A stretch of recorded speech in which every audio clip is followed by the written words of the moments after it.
Hello friends, मैं सौरभ सुमन फिर से आपके सामने एक बार एसएससी एग्जाम गुरु यूट्यूब चैनल पर आपका स्वागत करता हूं। आज हम करंट अफेयर्स के प्रैक्टिस सेट 16 पे बात करेंगे। आपको पता है कि हमारे करंट अफेयर्स में देश दुनिया के सभी खबरों का हम सिर्फ सवाल जवाब नहीं, उसका विश्लेषण भी करते हैं। और ये पूरा जितने भी एग्जाम्स हैं, बीपीएससी हो, यूपीएससी हो, एसएससी, सीजीएल हो, आरआरबी, एनटीपीसी हो, बिहार पुलिस में दारोगा की भर्ती हो, हर एक एग्जाम में करंट अफेयर से सवाल आते हैं। चलिए शुरुआत करते हैं हम करंट अफेयर्स के प्रैक्टिस सेट 16 की। संयुक्त राष्ट्र सामाजिक आयोग के 62वें सत्र की अध्यक्ष हाल ही में कौन चुनी गई है? तो मैं आपको बता दूं कि ये जो संयुक्त राष्ट्र सामाजिक आयोग है, इसके 62वें सत्र में भारत को एक सफलता मिली है। और भारत की जो यूएन में अस्थायी प्रतिनिधि थी रुचिका कंबोज, उन्हें वहां पे अध्यक्ष चुना गया है। और यह चुनाव न्यूयॉर्क में जो अधिवेशन हुआ था उसमें हुआ, और भारत की रुचिका कंबोज को इसमें चुना गया। हाल ही में किसी नीति आयोग का नया सीईओ नियुक्त किया गया है। तो अभी तक नीति आयोग के नए सीईओ के रूप में परमेश्वरन अय्यर थे, उन्हें विश्व बैंक भेजा गया है और उनकी जगह बीवीआर सुब्रमण्यम को चुना गया है। बीवीआर सुब्रमण्यम एक आईएएस अधिकारी रहे हैं 1987 बैच के छत्तीसगढ़ कैडर के। और वो इससे पहले जब मनमोहन सिंह सरकार थे उसमें पीएमओ में बड़े पोस्ट थे। उसके बाद इन्हें होम कैडर भी मिला, छत्तीसगढ़ गए ये। फिर वहां से इन्हें नीति आयोग का नया सीईओ नियुक्त किया गया है। भारत उज्बेकिस्तान प्रशिक्षण अभ्यास 10 क्लिक कहां शुरू हुआ है? तो यह उत्तराखंड के पिथौरागढ़ में ये भारत और उज्बेकिस्तान का जो सैन्य प्रशिक्षण शिविर है, यह शुरू हुआ है। भारतीय दल का प्रतिनिधित्व इसमें 14वीं बटालियन द गढ़वाल राइफल्स के द्वारा किया जा रहा है। टोटल कुल 90 जवान इसमें शामिल होंगे और 20 फरवरी से 5 मार्च तक यह कार्यक्रम प्रशिक्षण अभ्यास चल रहा है। दोनों देश के बीच सामरिक शक्ति, पहाड़ पे लड़ाई झगड़ा जो होता है सैन्य अभ्यास, उसमें ये कार्य किया जा रहा है, उसके लिए सैन्य अभ्यास किया जा रहा है। यूनिसेफ इंडिया के बाल अधिकारों के एम्बेसडर हाल ही में कौन बने हैं? तो इससे पहले यूनिसेफ इंडिया के जो बच्चों के प्रति हिंसा जो हो रही है उसके रोकथाम के लिए जो एम्बेसडर थे वो आयुष्मान खुराना थे, और उन्हें ही यूनिसेफ इंडिया के बाल अधिकारों के एम्बेसडर के रूप में फिर से चुना गया है। किस देश के साथ मिलकर भारत ने क्रॉस बॉर्डर कनेक्टिविटी यूपीआई को लॉन्च किया है?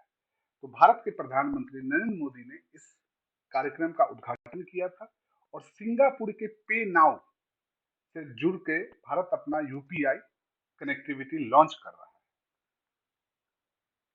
रूस, चीन और किस देश ने संयुक्त सैन्य अभ्यास शुरू किया है? और ये भारत से ज्यादा अमेरिका के लिए खतरे की घंटी है कि रूस, चीन और साउथ अफ्रीका, दक्षिण अफ्रीका ने पूर्वी चीन सागर में संयुक्त सैन्य अभ्यास शुरू किया है। किसने 2023 रणजी ट्रॉफी का खिताब जीता है? तो सौराष्ट्र। सौराष्ट्र ने बंगाल को 9 विकेट से हराकर रणजी ट्रॉफी का खिताब जीता है। जयदेव उनदकट इस मैच के हीरो रहे हैं, और पिछले 3 सीजन में 2 बार लगातार सौराष्ट्र ने ये खिताब अपने नाम किया है। दिवंगत सीडीएस विपिन रावत के सम्मान में किस देश के श्री मुक्तिनाथ मंदिर में घंटी लगाई गई? तो मैं आपको बता दूं कि भारत के पहले सीडीएस थे विपिन रावत, जिनका असामयिक निधन एक विमान दुर्घटना में, हेलीकॉप्टर दुर्घटना में हो गया था। तो उनके सम्मान में नेपाल के श्री मुक्तिनाथ मंदिर में घंटी लगाई गई।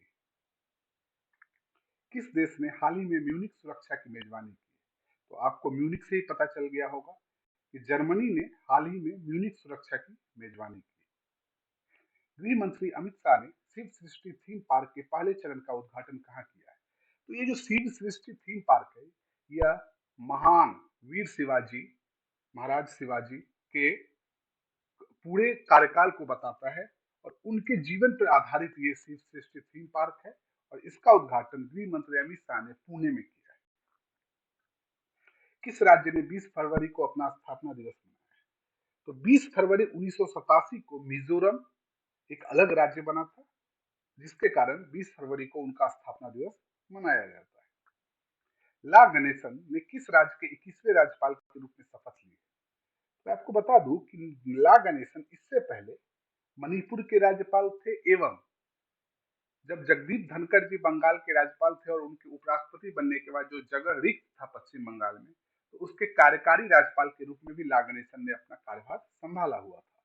तो ला गणेशन 21वें राज्यपाल के रूप में नागालैंड के राज्यपाल बने हैं, जबकि नागालैंड का चुनाव का जो रिजल्ट है वो कल ही आया है। पश्चिम और मध्य के लिए पहली पीएम गति शक्ति कार्यशाला कहाँ आयोजित की गई? तो पहली पीएम गति शक्ति कार्यशाला का उद्घाटन उसके ज्वाइंट सेक्रेटरी ने किया था और यह गोवा में आयोजित की गई। खजुराहो नृत्य महोत्सव का 49वां संस्करण कहाँ शुरू हुआ है? तो जैसे कि नाम से ही आपको पता है कि खजुराहो खुद एक जगह है जहां पर नृत्य महोत्सव का आयोजन किया गया था, 49वां संस्करण था और यह 20 फरवरी से शुरुआत की गई थी इसकी। और खजुराहो मध्य प्रदेश में स्थित है और एमपी के गवर्नमेंट, मध्य प्रदेश के गवर्नर जो है मंगू भाई पटेल ने इस महोत्सव का उद्घाटन किया। किसने महाराष्ट्र के पहले दिव्यांग पार्क की आधारशिला रखी है?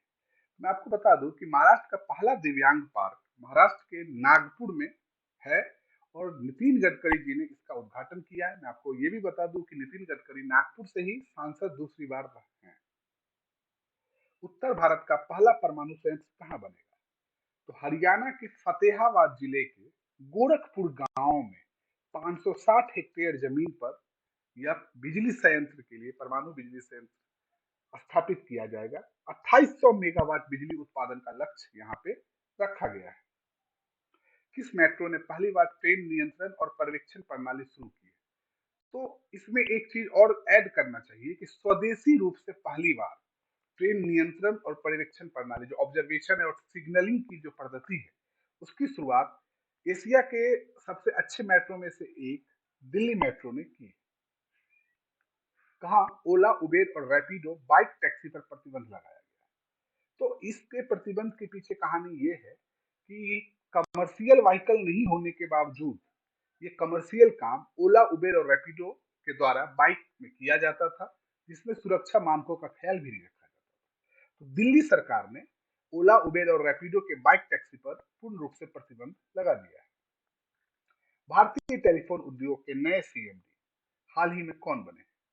तो मैं आपको बता दूं कि राजेश राय जी भारतीय टेलीफोन उद्योग के नए सीएमडी एवं सीईओ दोनों नियुक्त किए गए हैं।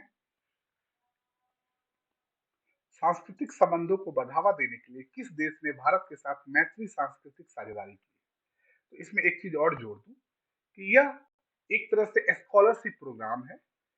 ऑस्ट्रेलिया ने भारत के बच्चों के लिए, छात्रों के लिए ऑस्ट्रेलिया में बहुत सारी राशि देने का वादा भी किया है, एक फ्रेंडशिप स्कॉलरशिप प्रोग्राम के रूप में, जिसको मैत्रिक सांस्कृतिक साझेदारी भी की है।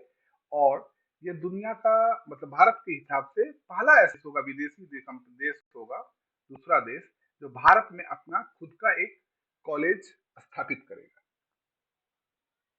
दमित्री दमित्रुक को हाल ही में किस देश की मुक्केबाजी टीम का कोच नियुक्त किया गया है? तो दमित्री दमित्रुक पहली विदेशी कोच होगी जो भारत में मुक्केबाजी टीम को अपना कार्यभार देगी। दमित्री दमित्रुक 47 वर्ष की है और आयरलैंड के कोच के रूप में इन्होंने खूब सारी ख्याति प्राप्त की है। किसने 2027 तक महिला प्रीमियर लीग के लिए शीर्षक प्रयोजन अधिकार प्राप्त किए? तो आपको बता दूं कि 2023 से 2027 तक महिला प्रीमियर लीग के लिए टाटा समूह ने जो बिड होती है, जो बोली होती है, वो लगा के ये महिला प्रीमियर लीग का जो हेड प्रायोजन होता है वो अधिकार प्राप्त किया है। उत्तर प्रदेश के आगरा में 10 दिवसीय ताज महोत्सव का उद्घाटन किसने किया है? तो प्रदेश के जो उच्च शिक्षा मंत्री है योगेंद्र उपाध्याय जी, उन्होंने 10 दिवसीय ताज महोत्सव का उद्घाटन किया है, जिसमें तरह तरह के शिल्प कला, व्यंजन, ये सब की प्रदर्शनी की जाएगी। किसे अंतरराष्ट्रीय मातृभाषा पुरस्कार से सम्मानित किया गया है? तो उड़ीसा के रहने वाले डॉक्टर महेंद्र मिश्रा, जो स्वदेशी भाषाओं की उन्नति के लिए कार्य करते हैं, एक भारतीय शिक्षक है और सामाजिक कार्यकर्ता है। उन्हें बांग्लादेश के साथ ढाका में वहां के राष्ट्रपति प्रधानमंत्री शेख हसीना जी के द्वारा अंतर्राष्ट्रीय मातृभाषा पुरस्कार से सम्मानित किया गया। किस देश ने 800 अरब डॉलर की मेगा प्रोजेक्ट मुकाब की घोषणा की?